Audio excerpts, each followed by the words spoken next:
देखिए, अब हम चर्चा करते हैं पंचांग को कैसे देखें। तो आप पंचांग के पृष्ठ क्रमांक 77 का पंचांग, उसके पृष्ठ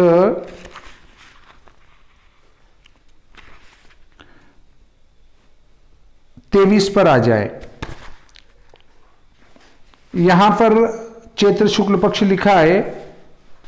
देखिए, श्री संमत 2077 शक 1942 चैत्र शुक्ल पक्ष 1, ये पक्ष की संख्या होती है। वैशाख कृष्ण पक्ष में 2 हो जाएंगे, वैशाख शुक्ल पक्ष में 3 हो जाएंगे, ऐसे पक्ष के सामने गिनती चलती है।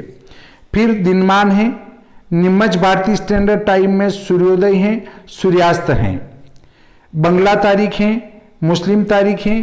फिर चंद्र राशि प्रवेश काल राशि घंटा मिनट में है।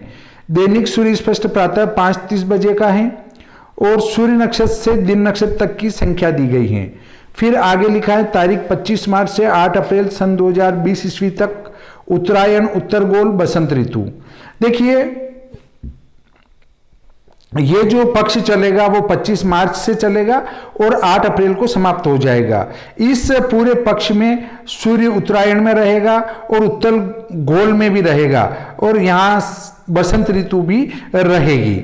तो अब देखिए, हम संकल्प में बोलते हैं कौन सी ऋतु है, तो ऋतु, अयन, गोल वगैरह सब यहाँ से हम पक्ष के ऊपर से ले सकते हैं।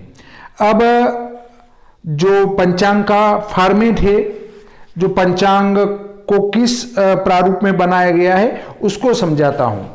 देखिए, सबसे पहले यहां तारीख लिखी जाती है। अलग अलग पंचांगों में अलग अलग स्थिति है। अपने पंचांग में तारीख आगे है और कई पंचांगों में तारीख पीछे है। तारीख मैंने आगे क्यों ली?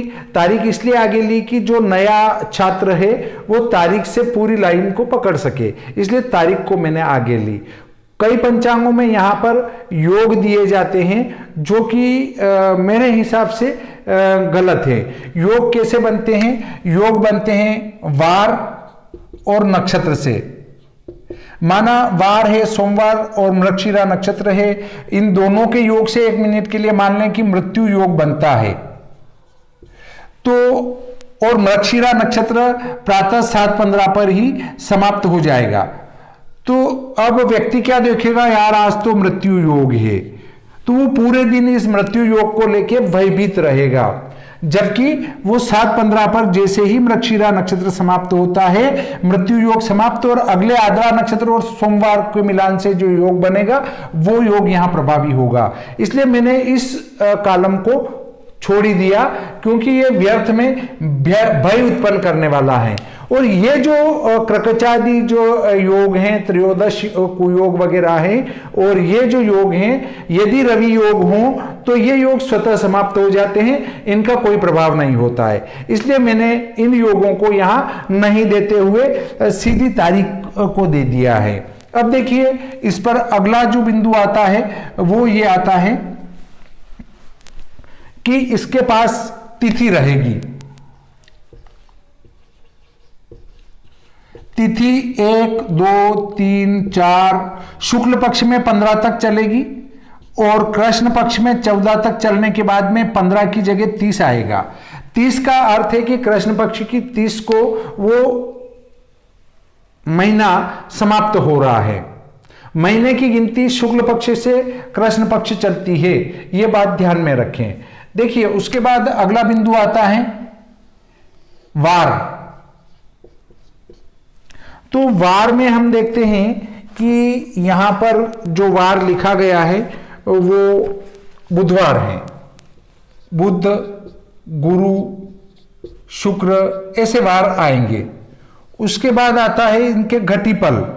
तो 27/7, 27 घटी 7 पल और 33 घटी 14 पल, इस प्रकार से जो ये इनकी घटी पल लिखे रहते हैं, घटी और पल दोनों आ जाएंगे। उसके बाद अगला जो कॉलम आता है वो आता है घंटा मिनट। घंटा मिनट, घंटा मिनट के कॉलम में हमने लिखा है 17-24। फिर लिखा है 1950। अब देखिए इसमें क्या होता है कि ये जो 27/7 है, इस 27/7 पर ये प्रतिपदा समाप्त हो जाएगी और द्वितीय तिथि लग जाएगी, अगली वाली तिथि लग जाएगी। अर्थात इसके घंटा मिनट बनाकर सूर्योदय में जोड़ देंगे तो ये मान प्राप्त हो जाएगा। इसके घंटा मिनट बनाएंगे, अर्थात 2 का गुणा कर इनमें 5 का भाग लगा देंगे तो घंटा मिनट हो जाएंगे, और उसको इस सूर्योदय में जोड़ेंगे तो ये समाप्ति काल प्राप्त हो जाएगा।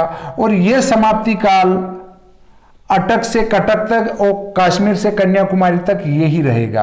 आपका सूर्योदय किसी भी समय हो, पर कभी भी अस्त हो, परंतु प्रतिपदा तिथि यहां समाप्त होगी, द्वितीय तिथि यहां समाप्त होगी। जब प्रतिपदा यहां समाप्त हो जाएगी तो द्वितीय तिथि यहीं से चालू होगी और यहां आकर समाप्त होगी। अब उसके बाद आता है नक्षत्र। नक्षत्र में लिखा है रेवती। रेवती और यहां भी रेवती है। इसका अर्थ है कि नक्षत्र की वृद्धि हो गई है। यह 6000 आएगा और जो इसका अवशेष भाग है 146 वो यहां आएगा। इसके सामने घंटा मिनट में डैश दिया है और यहां नीचे लिखा है 7/14, अर्थात यह पहले से रेवती नक्षत्र चला है और इस दिन समाप्त नहीं हुआ, समाप्त हुआ यहां आकर। इस दिन 24 घंटे रहा और यहां आकर रेवती नक्षत्र समाप्त होता है, और जैसे ही यह समाप्त होता है इससे अगला नक्षत्र अश्विनी प्रारंभ हो जाएगा दिन प्रातः 7/14 से ही। अगर यहां पर गिनती आ जाती है मान लो 24-25, तो यह रात की 12:25 पर तीज तिथि समाप्त होगी, अगर ऐसा लिखा है तो। और यदि यहां लिखा आ जाए 25-15 तो इसमें से 24 घटाएंगे और चौथ माना यह तारीख है हमारी 25, 26, 27 और 28, और माना यहां पर 25-15 लिखा है तो 24 से ज्यादा होने से 24 घटाएंगे। 24 घटाएंगे तो क्या होगा 1/15, अर्थात 28 तारीख की रात को 1/15 पर चौथ तिथि समाप्त होगी। 28 तारीख की रात यानी 29 तारीख को सुबह 1/15 पर चौथ समाप्त होगी। क्या यह समझ में आ चुका है? आ चुका होगा। अब अगला बिंदु लेते हैं ब्रह्म योग। ब्रह्म ये योग है, और योग के बाद इसके घटी पर लिखे गए हैं 22-36। 22-36 देखिए, 22-36 का अर्थ है कि सूर्योदय के बाद 22-36 पर ये ब्रह्म योग रहा। उसके बाद इससे अगला योग इंद्र यहां से प्रारंभ हो जाएगा। अब इसको समझना है कि हमें तो घंटे मिनट समझ में आते हैं, तो इसमें 2 का गुणा कर 5 का भाग लगा देंगे तो घंटे मिनट हो जाएंगे, और आगे दिए गए सूर्योदय में जोड़ेंगे तो इस ब्रह्म योग का समाप्ति काल आपके सामने आ जाएगा। अब देखिए, इसी बिंदु को मैं आगे बढ़ाता हूं, इसको फॉर्मेट को साफ कर देता हूं क्योंकि आपके सामने पंचांग में लिखा हुआ है।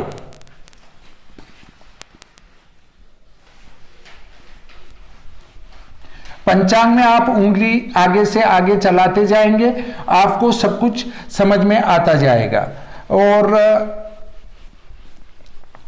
ये देखिए, उसके बाद हम लेते हैं ये बवकरण। ब्रह्म योग आपने समझा, और इसी एकम तिथि के सामने अगले कॉलम में जाते हैं तो करण का कॉलम है, और करण में लिखा है यहां पर बव, और बव के सामने लिखा है 27/7।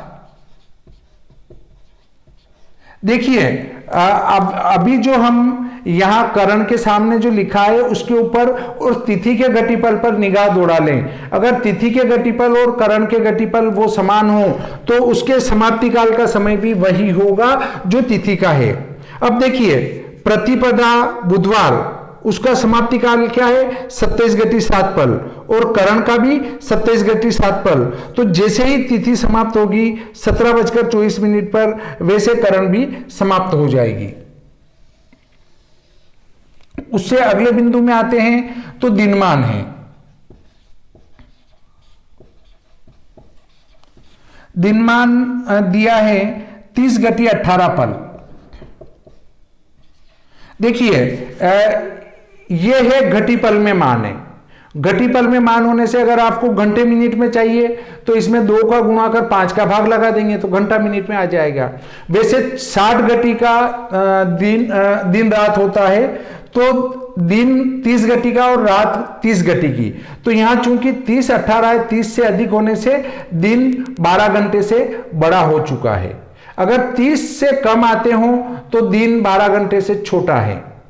अब देखिए अगले बिंदु पर हम आते हैं तो उसमें लिखा है नीमच भारतीय स्टैंडर्ड टाइम में सूर्योदय। यहां सूर्योदय है और यहां सूर्यास्त है।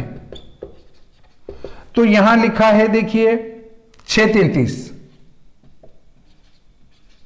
और यहां लिखा है देखो 18:40। तो 6:33 पर सूर्योदय होगा, किरण वक्री भवन संस्कार रहित। यह हमारे ज्योतिष में काम आने वाला सूर्योदय है। अगर आपको आकाश से प्रत्यक्ष मिलाना है तो इसमें से 2 मिनट जोड़े घटाएंगे और इसमें 2 मिनट जोड़ देंगे सूर्यास्त में। यह पहले बता चुका हूं मैं आपको। अब ये रेलवे टाइम के अनुसार है, 18:40 का अर्थ है 6:40 पर सूर्यास्त हो जाएगा। उसके बाद अगले कॉलम में चलते हैं तो यहां लिखा है बंगला तारीख।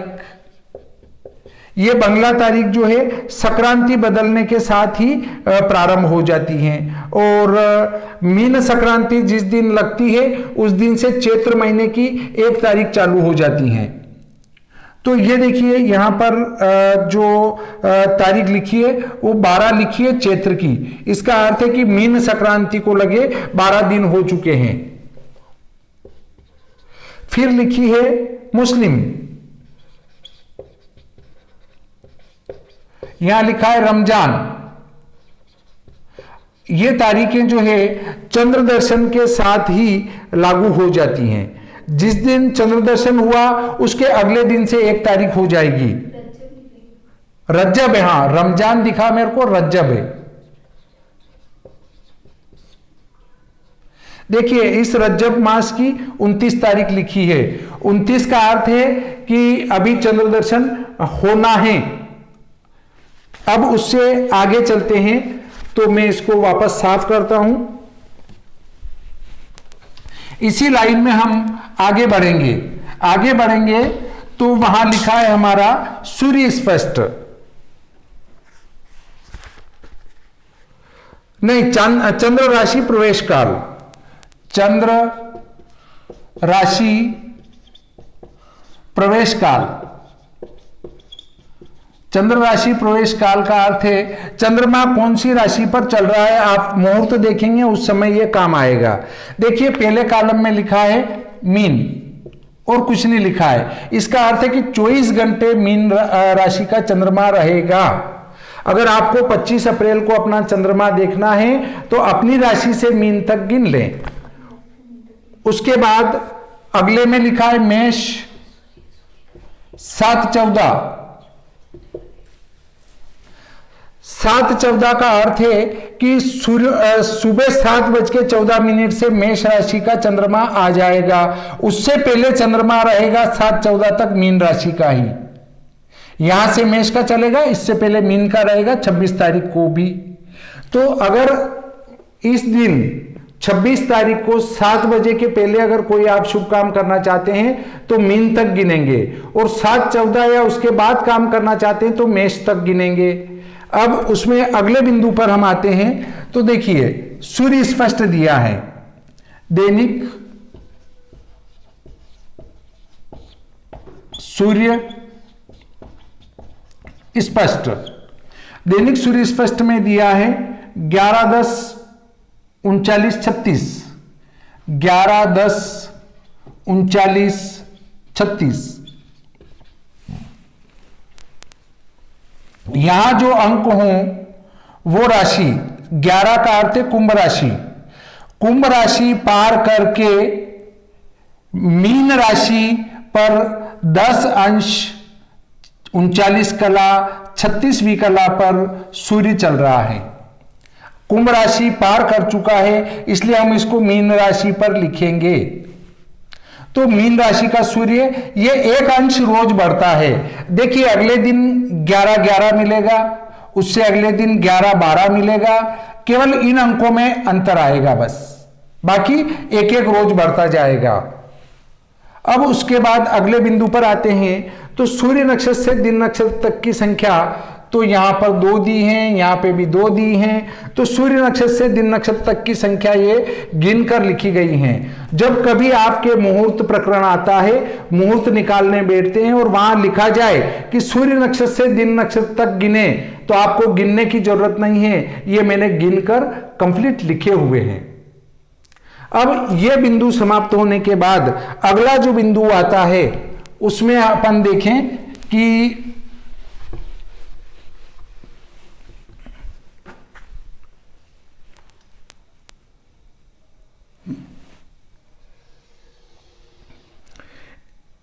नवरात्रि प्रारंभ,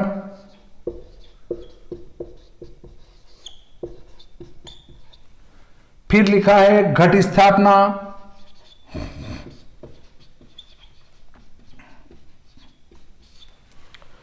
उसके बाद श्री गौतम जयंती,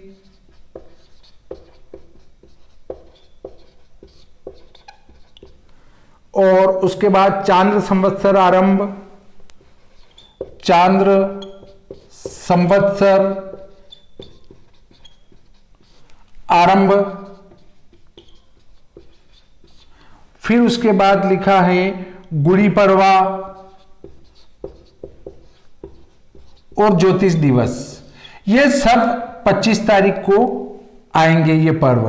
अब देखिए एक लाइन ऐसी है जो आप 2 तारीख के सामने देखें, 2 अप्रैल के सामने, 2 अप्रैल के सामने हम चलते हैं तो लिखा है सर्वा 6-25 से 30-24 तक। सर्वा का अर्थ है सर्वार्थ सिद्धि योग, सर्वार्थ सिद्धि योग 6-25 से 30-24, 6-25 से 30-24 तक। फिर उसके बाद अमृत सिद्धि और गुरुपुषी योग, अमृत सिद्धि योग और गुरुपुषी योग वो है 11-23 से 30-24 तक, 11-23 से 30-24 तक। फिर उसके बाद श्री रामनवमी, श्री राम नवमी। अब इसमें जगह नहीं बची, जगह नहीं बची तो ए लिखा, और ऐसा ए फिर देखो आप वो लिखा है 3 तारीख के सामने, फिर ऐसा ए लिखकर जो शेष बचा विवरण वो जहां जगह खाली मिली वहां पर लिख दिया दुर्गा नवमी, दुर्गा नवमी पूजा, श्री स्वामीनारायण जयंती पूजा, श्री स्वामीनारायण